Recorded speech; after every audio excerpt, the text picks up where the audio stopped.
Muito boa noite, amigos e amigas. Vamos a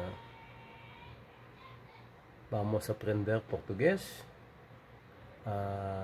Tiene expresados and possessivos. For example, te amanhã, until tomorrow in English. The second one is ti logo, see you later.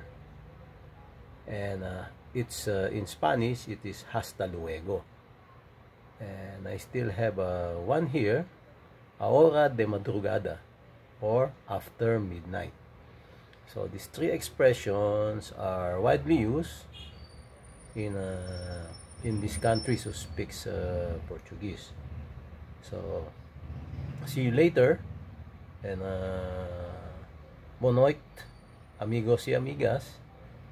And let's learn more expression in Portuguese and its translations in English.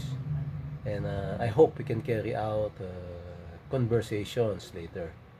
So see you later. Te amanhã.